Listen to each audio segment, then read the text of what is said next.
Today we are doing task number 5, Netcat shell stabilization, which is part of the WADA shell module, which is a prerequisite of the module upload vulnerabilities, which is part of the complete beginner path on TryHackMe. That takes like 10 minutes only to say that. Okay, so we've caught or connected to a Netcat shell. What's next? In order to understand the context, just watch the previous videos. These shells are very unstable by default.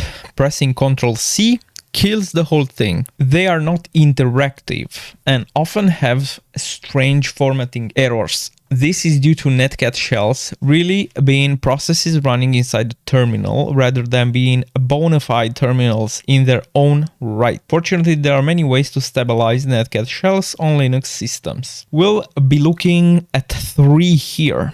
Stabilization of Windows reverse shells tend to be significantly harder. However, the second technique that you will be covering here is particularly useful for it.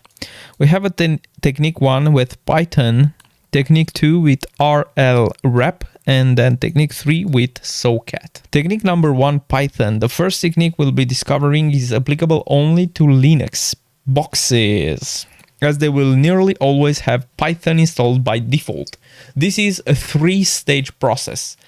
Number 1, the first thing to do is to use Python -c and then import PTI spawn, right? Basically, we just spawn the bash shell. We're choosing to spawn a better featured bash shell. Next, note that some targets may need the version of Python specified.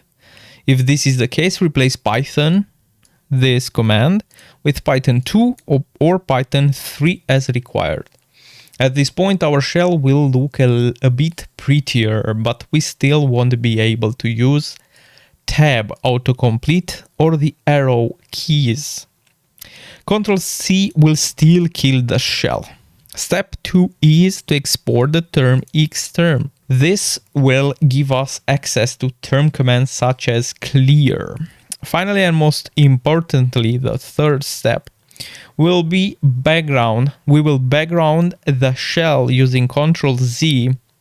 Back in our own terminal, we use STTI raw-echo and then FG. This does 2 things. First, it turns off our own terminal echo, which gives us access to tab autocompletes, the arrow keys, and Ctrl C to kill processes. If then foreground the shell, thus completing the process. And here the full technique can be seen here. You can see here basically the default command. We have a connection to that shell. And then here we use the command from Python 3, which we see that's installed on the host. We spawn a better bin bash shell. And then here we use the export term xterm, right, to have access to clear. And then we use Ctrl Z to background the process. And then we use the command that we see in step number 3 in order to have the full access to commands. Auto completion, arrow keys, basically we don't have to rewrite the entire command, we just use the upper arrow, and then Ctrl C to kill the process. Note that if the shell dies, an input in your own terminal will not be visible as a result of having disabled terminal echo. To fix this, type reset and press enter. Technique number 2, RLRep. RLRep is a program which in simple terms gives us access to history, tab autocompletion, and the arrow keys immediately upon receiving a shell. However, some manual stabilization must still be utilized if you want to be able to use Ctrl C inside the shell. RLRep is not installed by default on Kali, so we'll first have to install it. To use RLRep, we invoke a slightly different listener. And here you can see basically it's just using in front of our Netcat RLRep and then Netcat the same command that we saw already. Preceding our Netcat listener with RL rep gives us a much more fully featured shell. This technique is particularly useful when dealing with Windows shells, which are otherwise notoriously difficult to stabilize. When dealing with a Linux target, it's possible to completely stabilize it by using the same tricks as in step 3 of the previous technique. Background the shell with Ctrl Z and then use the following command to stabilize and re-enter in the shell, right? We see it over here. Background it, use the command, connect, who am I, shell, Ctrl C, and we connect with SSH. Technique number 3 is Socket. The third easy way to stabilize a shell is quite simply to use an initial Netcat shell as a stepping stone into a more fully featured Socket shell.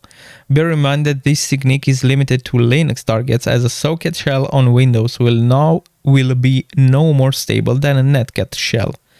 To accomplish this method of stabilization, we will first transfer a Socket static compiled binary, a version of the program compiled to have no dependencies, up to the target machine. A typical way to achieve this would be using a web server on the attacking machine inside the directory containing your Socket binary. Here we see the command to open up a Python server. Then on the target machine, using the Netcat shell to download the file on Linux, this would be accomplished with curl or wget. Here is the command from wget to just upload the file to temporary Socket.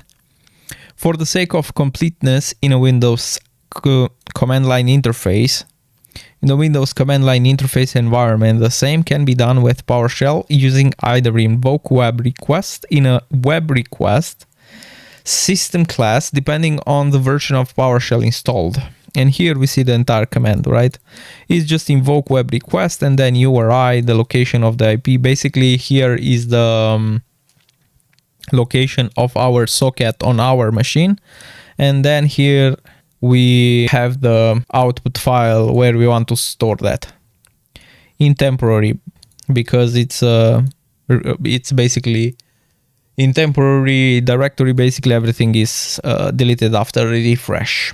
We will cover the syntax for sending and receiving shells with Socket in the upcoming tasks. With any of the above techniques, it's useful to be able to change your terminal TTI size.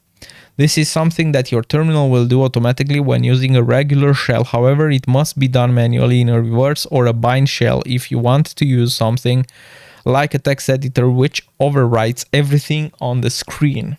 First, open another terminal and run stti and -i. This will give you a larger stream of output. Note that the value for rows and columns. Yes, here we see that. After we run that command, we can see the rows and columns, line, speed, and then some commands that we can use. Next, in your reverse bind shell, type in the following command, and then again this one, filling in the numbers you got from running the command in your terminal. This will change the registered width and height of the terminal, thus allowing programs such as text editors, which rely on such information being accurate, to correctly open. Answer the questions below. How would you change your terminal size to have 238 columns? It will be stty calls 238. Boom. What is the syntax for setting up a Python 3 web server on port 80? Basically, we have it right over here. It's sudo python 3 -m http.server80. Boom.